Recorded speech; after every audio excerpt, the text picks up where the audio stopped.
दोस्तों, स्वागत है आपका हमारे चैनल पर। आज हम बात करेंगे भारत के इतिहास के एक ऐसे योद्धा की जिन्होंने अपनी बहादुरी से दुश्मनों के दिलों में खौफ पैदा कर दिया। वो थे महाराणा संग्राम सिंह, जिन्हें हम राणा सांगा के नाम से भी जानते हैं। एक राजपूत शासक जिन्होंने मेवाड़ की रक्षा के लिए 18 बड़ी लड़ाइयाँ लड़ीं। तो चलिए शुरू करते हैं उनकी जीवन की कहानी।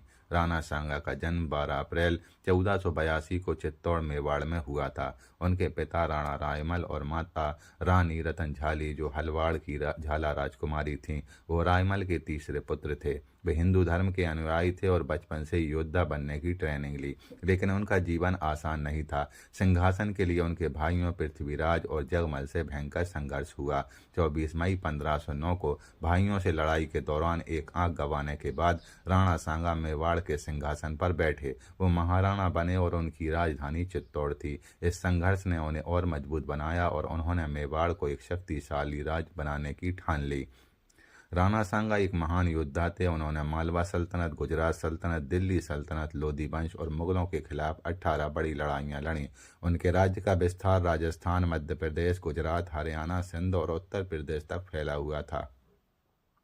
आइए कुछ प्रमुख लड़ाइयों पर नज़र डाल लेते हैं। मेवाड़ मालवा संघर्ष 1518 से 1519 में उन्होंने गागरोन की लड़ाई में संयुक्त सेनाओं को हराया, पूर्वी और उत्तरी मालवा पर कब्जा किया, जिसमें चंदेरी मोदिनी राय को राजधानी बनाई। रायसेन और सारंगपुर भी इसमें शामिल थे। मेवाड़ गुजरात संघर्ष 1517 में उन्होंने ईदार में रायमल की मदद की और मुजफ्फर शाह द्वितीय को हराया। 1520 में 40,000 राजपूतों की सेना के साथ गुजरात पर आक्रमण किया। राव गंगा राठौर मारवाड़, रावल उदय सिंह बागड़ और राव बीरम देव मेरठा उनके साथ थे। उन्होंने निजाम खान को हराया, खजाने लूटे, मस्जिदें तोड़ी, मंदिर बनवाए, उत्तरी गुजरात को अपने अधीन किया और अहमदाबाद से 20 मील पहले आक्रमण को रोक दिया। मेवाड़ दिल्ली संघर्ष 1517 में खटौली की लड़ाई में इब्राहिम लोदी को हराया, लेकिन एक बाण ने एक हाथ और पांव गंवा दिया, लंगड़े हो गए। 1528 से 1519 में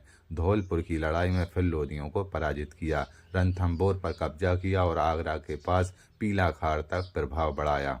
मुगलों के खिलाफ युद्ध 1526 में बाबर की पानीपत की पहली लड़ाई के बाद राणा सांगा ने राजपूत क्लान्स को एकजुट किया। 1 लाख सैनिकों की सेना के साथ आगरा की ओर बढ़े।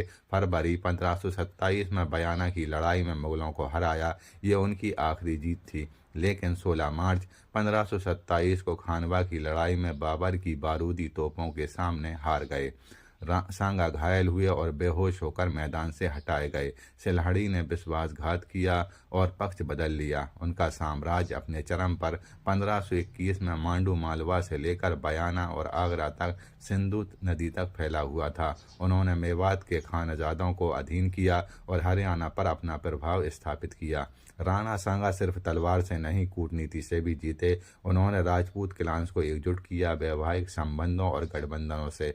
उनके सहयोगी थे राव गंगा राठौर, रावल उदय सिंह, राव बीरम देव, मोदिनी राय, पृथ्वीराज कछवाहा अंबर और मालदेव राठौर मारवाड़। उन्होंने भागे हुए चीफों को शरण दी और राजपूत चीफों पर अपना प्रभुत्व स्थापित किया। राणा सांगा के शरीर पर 80 से ज़्यादा घाव थे। सिंहासन की लड़ाई में एक आंख गई, खटोली में एक हाथ और पैर में चोट से वो जीवन भर लंगड़े रहे, लेकिन इन चोटों ने उनकी बहादुरी को कभी कम नहीं किया। 30 जनवरी 1528 को 45 साल की उम्र में कालपी, आज का उत्तर प्रदेश में उनकी मृत्यु हुई। उनके अपने ही नोबल्स ने उन्हें जहर देकर मार डाला, क्योंकि वो बाबर से और लड़ाई नहीं चाहते थे। मौत से पहले उन्होंने कसम खाई कि बाबर को हराकर दिल्ली जीतने तक चित्तौड़ नहीं लौटेंगे और पगड़ी नहीं पहनेंगे। उनके बाद पुत्र रतन सिंह द्वितीय गद्दी पर बैठे।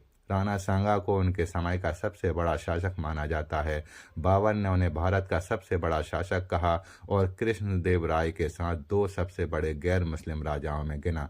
मुगल इतिहासकार अब्दुल कादिर बदायूनी ने उन्हें पृथ्वीराज चौहान के साथ सबसे बहादुर राजपूत बताया। वो उत्तरी भारत के आखिरी स्वतंत्र हिंदू सम्राट थे। उन्होंने मालवा में राजपूत शासन पुनर्स्थापित किया, हिंदुओं से जजिया टैक्स हटाया। किदवंतियाँ कहती हैं कि उन्होंने 100 लड़ाइयाँ लड़ी, सिर्फ एक हारी। उनके मौत के बाद मालदेव राठौर प्रमुख राजपूत राजा बने। दोस्तों, ये थी राणा सांगा की प्रेरणादायक कहानी। उनकी बहादुरी आज भी हमें सिखाती है, हार मत मानो। अगर आपको ये वीडियो पसंद आया है तो लाइक शेयर कमेंट ज़रूर करें। मिलते हैं अगली वीडियो में।